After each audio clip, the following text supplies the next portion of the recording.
Hey, yummy. Ah. Just say no is an inadequate response to drugs. That's just about as useful as saying just say no to sex. That's worked really well, hasn't it? Back in the 80s, Nancy Reagan would look in the TV and tell you, just say no. There's a bunch of people sitting around on couches drinking beer and smoking pot going, are you kidding me?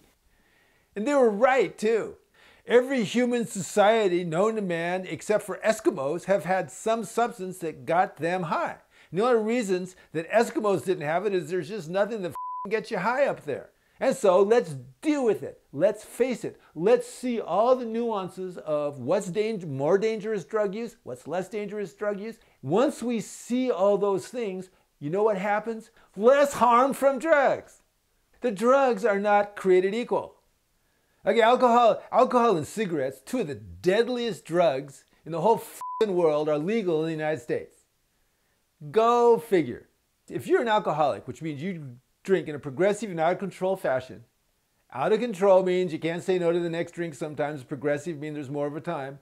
There are 55 conditions that will happen to you. I'm not making this up. 55, they've been counted, and all of them will kill you. Alcohol is a lethal drug, and don't get me started on cigarettes.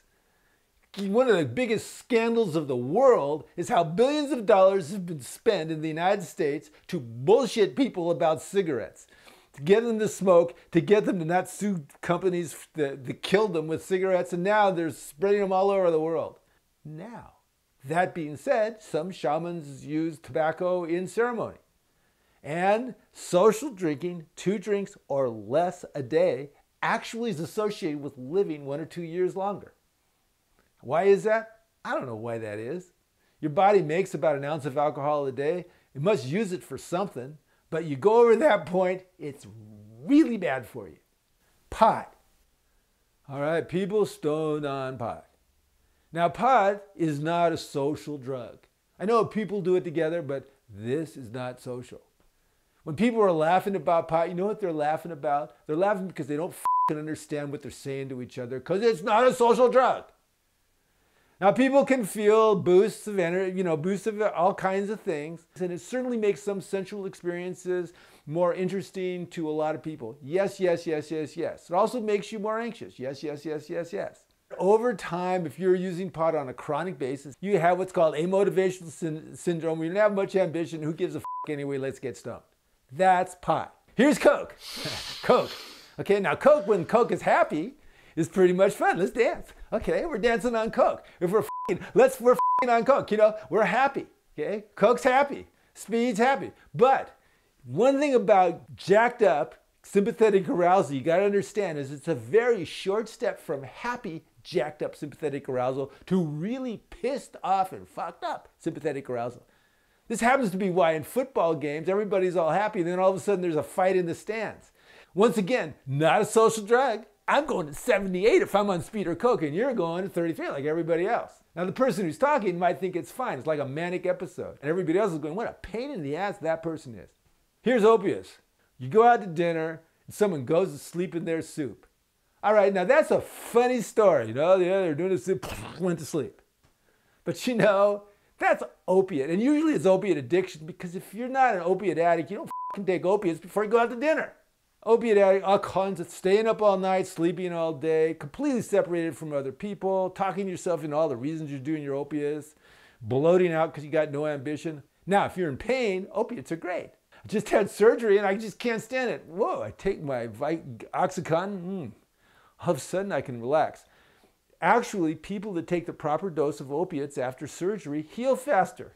Bodies like it. We got a lot of opiate receptors in our brain. Psychedelics are an entirely different thing. Now, if you're a stable person, it's kind of an interesting world. You got safe people around you. Oh, my feet, they talk to me. And they are talking to you too, They're saying, yeah, you walk on me all the time. Don't pay any attention. Hey, well, I love you now. Oh, thank you so much. I mean, that can happen when you're stoned on psychedelics. You can walk by a tree and it can say something and you can say something back.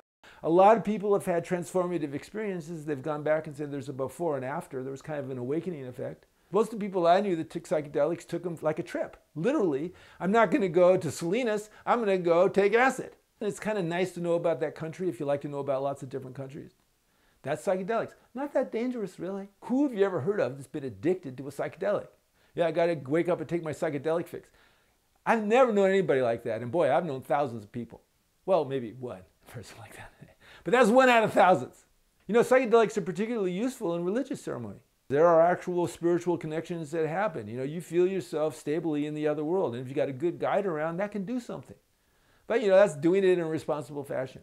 And not doing a lot of other drugs with it. People that are addicts often will mix their drugs, and that's what kills a lot of people. Mixing opiates and speed together is what killed John Belushi, and it's killed a couple of friends of mine.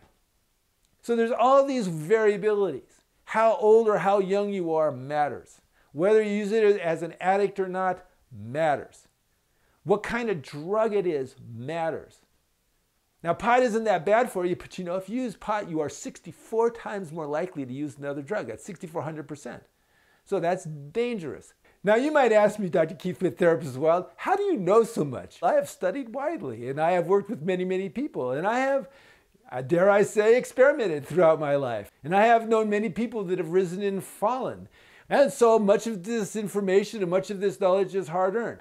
All of it is backed by solid research. Most of this research is suppressed by this just say no culture. You know, culture has a lot of influence on science, and that sucks. There's a lot of great science out there that we never hear about. You know why? Because some corporation says we don't want people to know about it, or some government agency says we don't want people to know about it. It's not a conspiracy. It's just people being stupid f***s. That's all. Priceless advice from Dr. Keith Witt, the therapist in the wild.